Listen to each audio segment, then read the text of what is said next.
Chapitre 50. Le pouvoir et l'argent. Les éléments de l'existence montrent que le chemin de la vie ne peut exister qu'avec le Père qui crée, le Fils qui explique ses œuvres pour éclairer les hommes, et le Saint-Esprit qui en descend pour la continuation du monde. Sans cela, l'humanité ne pourrait demeurer, car ceux qui gouvernent aggravent et multiplient les calamités. Il faut donc abolir les pouvoirs et tout ce qui les procure.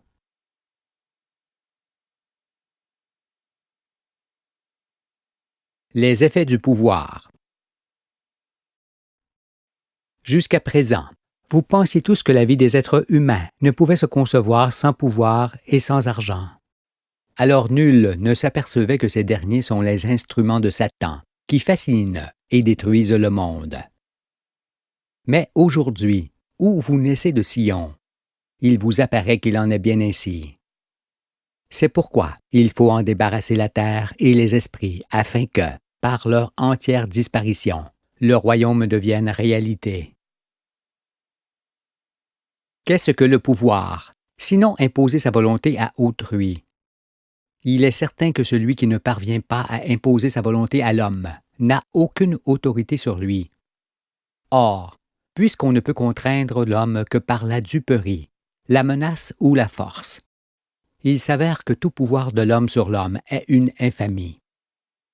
Beaucoup le voient maintenant, et c'était pour vous en protéger que vous ne cessiez d'évoquer la démocratie, comme étant la guérison des nations et le but qu'elle devait toutes atteindre. Mais un tel désir ne pouvait être satisfait. En effet, lorsque vous faisiez l'éloge de la démocratie, évoquiez-vous un esprit bienveillant, vous délivrant de la servitude, de la rançon et des autres méfaits. Vous restituait-il les meilleures terres que la classe riche s'était octroyées depuis des siècles? Empêchait-il l'abattage des forêts, le trafic des animaux et les cruautés commises sur eux au nom de la science des hommes? Mettait-il un terme à la dévastation de la terre, aux pollutions, aux immondices, et pouvait-il arrêter le démantèlement de l'ordre originel provoqué par les scientifiques? Cet esprit démocratique, au-dessus de tout autre pouvoir, interrompait-il la prolifération des pauvres que les nations industrielles ont assujettis et dépouillés? Était-il aussi en mesure de dissiper les ténèbres, de chasser les funestes religions et de faire disparaître à jamais les injustices, la misère, la dissension et la guerre? Était-ce ce qu'il réalisait, ou fallait-il attendre encore un peu? À cause des calamités qui se multiplient, chacun peut voir alors que l'argent, le pouvoir, les autorités sont les sources de la force destructrice de la terre. On comprend toutefois que plus les hommes s'éloignaient de la vérité dans les ténèbres, plus ils avaient besoin de chefs pour vivre et de leurs lois forcément.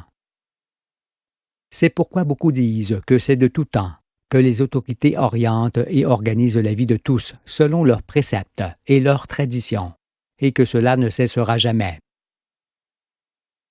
Moi, je réponds que cela cessera, parce qu'aujourd'hui vous connaissez toute la vérité et le sort que Dieu réserve à ceux qui se sont élevés. Je vous le dis, avec la connaissance et la loi de Sion, les princes des ténèbres qui vous gouvernent ne suppléeront plus le Créateur, car, montrés aujourd'hui en spectacle par le Fils de l'homme, ils vont disparaître conformément à ce qui leur fut annoncé. C'est pourquoi c'en est déjà fait de ceux qui vous crient « Passe ici et pas là, fais ceci et non cela, couche-toi, c'est l'heure, lève-toi et travaille. » C'en est fait, vous dis-je, car on ne commande pas les représentants de la divinité sur la tête, desquels seul Dieu, leur Créateur, peut régner. Bien qu'elle s'attribue la parole et s'arroge le pouvoir, la race des chefs de peuple, des trafiquants, des riches, des conquérants, des religieux, des scientifiques et des militaires est révolue à jamais. Elle disparaîtra pour que chacun de vous puisse trouver sa place et sa liberté au sein de la société. Alors, les grands-parents redonneront la main à leurs petits-enfants et ne seront plus abandonnés dans les coins, comme des objets hors d'usage.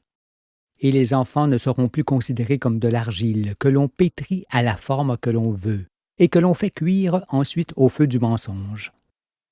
Les sacrilèges ne seront plus que des souvenirs du premier monde. On parlera de ceux qui régnaient cependant, mais seulement pour se souvenir de la muraille de la honte qu'ils bâtirent et que le Fils détruisit.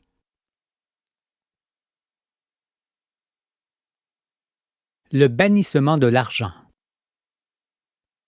En outre, puisqu'on ne peut être riche que s'il y a des pauvres, cela montre que si les hommes du monde entier disposaient de la même somme d'argent, la monnaie n'aurait plus cours. Sans mouvement, elle n'aurait alors aucune raison d'être, car elle est comme une couverture que l'on se dispute et que l'on tire à soi en découvrant les autres. Elle n'existe donc que par iniquité. Comment se fait-il alors que l'argent, qui fait toujours espérer avant de faire inéluctablement régresser, se soit introduit dans le monde et les esprits? Autrefois, quand il n'y avait pas encore le veau d'or, les prisonniers devenaient esclaves avec leurs épouses et leurs enfants. Et ceux qui dominaient s'en servaient de monnaie d'échange. Un sac de grains valait 3 de ces esclaves. Puis, par la suite, plus facile à manier, ce sont des masses d'argent et d'or qui furent utilisées pour l'achat des biens et des marchandises, toujours pour en faciliter la circulation et l'accumulation. La monnaie fut ensuite changée en pièces, puis en papier, et, dans ses jours ultimes, en une addition de chiffres seulement qui donne droit et pouvoir. La monnaie d'échange a donc progressivement perdu toute consistance, pour devenir le plus grand mensonge de tous les temps. Mais un mensonge que l'humanité considère comme un pouvoir divin, ce qui est la pire chose pouvant arriver. Aveuglés par ce phénomène, les hommes d'aujourd'hui ont alors perdu toute capacité de s'apercevoir que la monnaie ne valorise pas mais dévalorise tout ce qu'elle touche, qu'elle n'est point la vie mais la mort, et qu'en disparaissant de la terre, ce sont tous les maux du monde qui disparaîtront avec elle.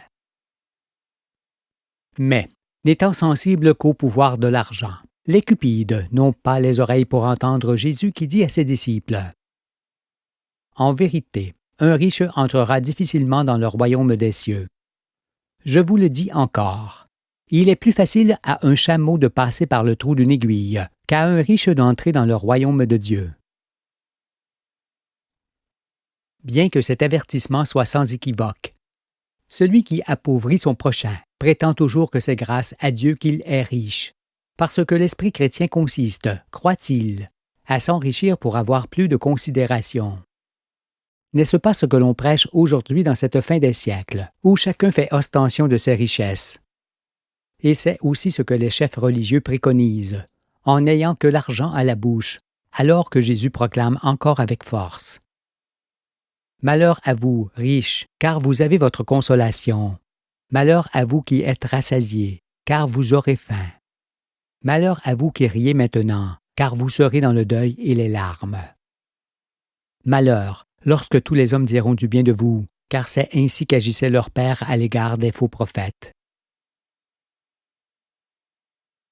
L'Antéchrist est aussi celui qui s'oppose à cette parole, lorsqu'il affirme qu'il est bon de s'enrichir, de se rassasier et de vivre dans l'abondance, bien que cela se fasse aux dépens de ceux qui sont dépouillés. Mais aujourd'hui, pour ne pas éprouver cette parole de Jésus, ils jetteront leur argent par les fenêtres pour s'en démunir, comme l'Écriture en témoigne. Qu'on l'appelle veau d'or, argent ou autre, la monnaie fut toujours sanctifiée par les chefs religieux, car, sans elle, ils n'auraient pu régner sur les peuples aux côtés des rois ou à leur place. Mais parmi tout ce qui est étranger à la vie, rien ne peut l'être davantage que l'argent, car il n'y en a point entre les légumes qu'un homme cultive et sa bouche qui les mange. Cependant, à cause de lui, le monde entier n'est plus qu'un immense trafic, un temple rempli de voleurs et de marchands, qui vendraient leurs propres enfants pour acquérir de l'argent. Il est pourtant le malheur car, en plus de pourrir le cœur de l'homme, l'argent change la terre en désert, sert de nichoir à l'injustice et propage la mort partout où il passe. Rien de ce qui périt ou qui souffre ne lui est étranger. Étant la honte de l'humanité, il ne saurait passer de ce monde corrompu où il domine tout, dans le sanctuaire où il est inconnu des anges. La valeur absolue de toute chose, c'est la vie, et non l'argent. Mais puisque cela échappe au plus grand nombre qui inverse la réalité, en donnant à l'argent valeur de vie, malgré les destructions qu'il opère, et puisqu'il l'élève au ciel en ne le mettant pas en cause des maux du monde et de l'irrespect de la personne humaine, alors ce grand nombre périra à cause de lui. Il ne sauvera aucun de ceux qui en sont couverts, ni petits ni grands. Après avoir mis votre cœur dans ce qui vous perd, comme le font ceux qui ne pensent qu'à s'enrichir pour combler leurs déficiences, pourriez-vous encore entendre cette autre parole de l'Écriture, en Jacques? À vous maintenant, riches, pleurez et gémissez, à cause des malheurs qui viendront sur vous. Vos richesses sont pourries, et vos vêtements sont rongés par les teignes. Votre or et votre argent sont rouillés, et leur rouille s'élèvera en témoignage contre vous, et dévorera vos chairs comme un feu. Vous avez amassé des trésors dans les derniers jours. Vous avez vécu sur la terre dans les voluptés et les délices. Vous avez rassasié vos cœurs au jour du carnage. Vous avez condamné, vous avez tué le juste, qui ne vous a pas résisté. Et vous, les pauvres, qui lisez la condamnation de ceux qui amassent des trésors dans ces derniers jours, pourquoi enviez-vous leur fortune et leurs biens au point d'en mourir de jalousie? Comme eux, vous n'êtes préoccupés que par l'argent qui amène la fin du monde. Mais puisque le corps de chair passe et que seule l'âme demeure à des fins de renaissance, pourquoi faut-il que vous ne pensiez qu'à vivre dans les voluptés et les délices, et jamais aux écritures de votre âme, alors que c'est par elles que vous êtes jugés aujourd'hui? Regardez ce qui va arriver maintenant à ceux qui ne pensaient qu'à engraisser le veau d'or et à paraître en princes. Ils vont périr, tandis que vous vivrez. Écoutez-moi. Dans le royaume de Dieu, il n'y aura aucune forme de monnaie. Tout sera gratuit d'une extrémité à l'autre de la terre, qui est la mère de tous et sur laquelle il n'y a rien à vendre. N'en soyez point affligés, car les monnaies des peuples n'iront pas au-delà des derniers jours de ce monde qui s'achève. Du veau d'or, ce Dieu vénéré par les hommes, c'en est fait pour toujours. Le chemin de la vie sera à jamais débarrassé de sa présence, car il ne permet pas de progresser par élévation. Il est au contraire ce qui empêche l'homme de s'éclairer pour devenir ange de Dieu. Il pourrit ses sentiments et le fait progresser dans le sens matériel, conduisant à la mécanisation et l'arsenal de guerre qui amène à la fin. C'est pourquoi il en est fait de lui et de tous ceux qui le vénèrent.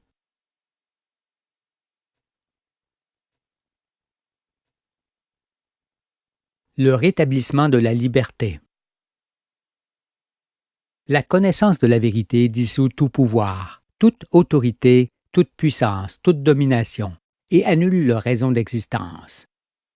C'est pourquoi, à vous les circoncis de cœur, je vous annonce que vous êtes désormais libres comme le sont les oiseaux du ciel. Et personne ne pourra plus vous enlever cette liberté que chaque être reçoit à la naissance. Car, contrairement à ce que l'on vous faisait croire, il n'y a pas plusieurs sortes de liberté. Il n'y a que la liberté originelle qui était celle des hommes des commencements, et que vous retrouverez dans le royaume en pratiquant la loi de la nouvelle alliance. Pour la première fois, oreilles humaines entendent dire que la liberté est originelle, unique et inconditionnelle. N'en ayez pas peur et ne tremblez pas de frayeur devant elle, car elle ne vous empêchera pas de pourvoir à vos besoins, ni d'avoir un toit, une épouse et de joyeux enfants.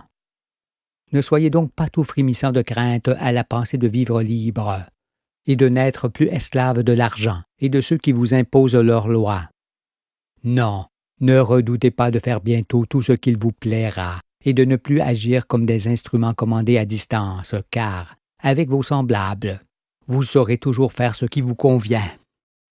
Alors, je vous le dis, lorsque vous aurez respiré ce nouveau parfum de liberté, vous saurez combien vous étiez esclave dans ce premier monde. Pour vous représenter cette indépendance, il suffit d'imaginer la terre débarrassée de ceux qui dominent. C'est l'Éden retrouvé, Ce sont les nouveaux cieux dont parle Jean dans l'Apocalypse, et où figurent toujours les saisons qui n'auront jamais de fin. Les plantes pousseront toujours et donneront encore leurs fruits. Les poules donneront leurs œufs, les moutons leur laine, et aucun d'entre vous ne perdra les gestes de vie. Vous redeviendrez robustes, et la maladie ne vous emportera plus. Croyez cela, même si la fatigue qui vous brise à cause de la servitude ne vous permet pas encore de le saisir pleinement. Dans l'attente de cette nouvelle terre qui arrive, et pour mieux sonder ce qu'étaient vos pensées et vos agissements, interrogez-vous. Lorsque vous réclamiez la liberté, la justice et la paix des peuples, est-ce la liberté originelle, la justice du ciel et un monde sans pouvoir, sans argent et sans armes que vous réclamiez à grands cris? Il n'en est rien. Car nul ne pouvait exclure de ses pensées l'existence même de l'argent, ni le fait que quelqu'un dispose à leur guise de la vie de tous. Vous faisiez confiance à l'homme. Si toutefois vous persistez dans cette voie, faites-lui donc confiance jusqu'à la fin. Après quoi, vous changerez d'avis, si toutefois il vous est permis de faire partie des rescapés avec de telles pensées.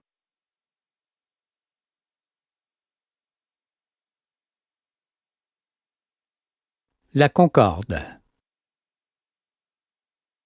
La paix et la liberté ne se recherchent ni ne s'acquièrent, parce qu'elles sont ensemble l'air quotidien que l'on respire, quand il n'y a plus ceux qui détiennent argent et pouvoir.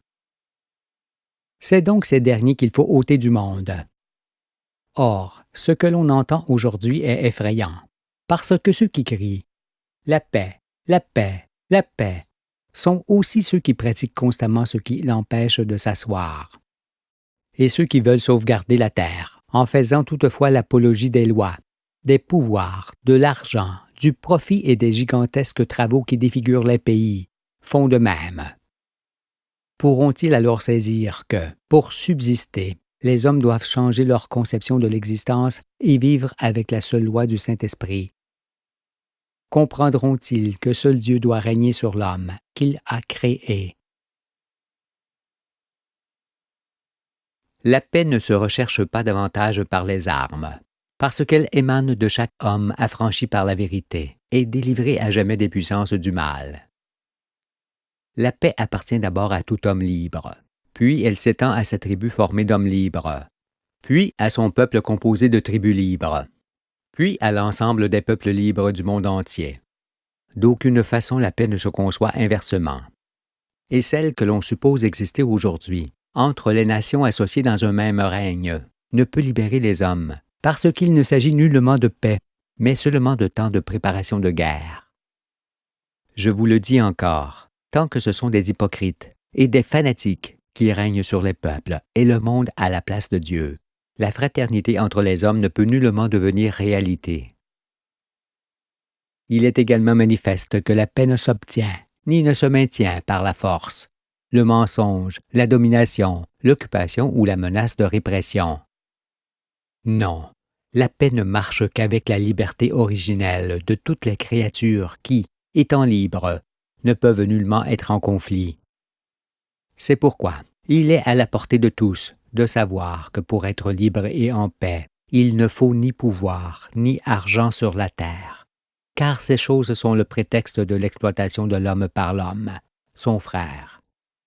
Si vous l'admettez, il vous apparaît alors que l'homme ne triomphera pas par la force, car il n'existe d'autre sorte de paix que celle qui est associée à la liberté originelle, que l'on retrouve aujourd'hui avec la connaissance de la vérité.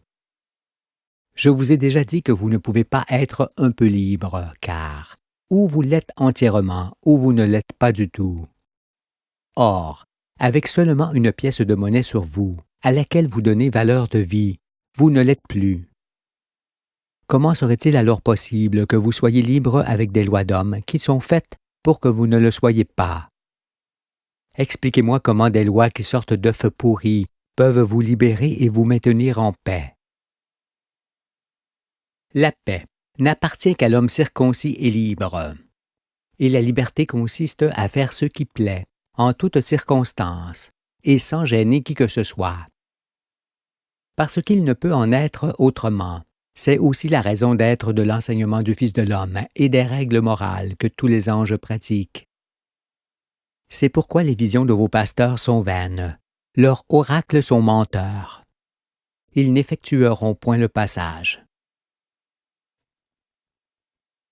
Bien que ce soit toute l'Écriture qui annonce la venue de celui qui apportera la délivrance et étendra de nouveaux cieux, cela est également exprimé par cette seule parole.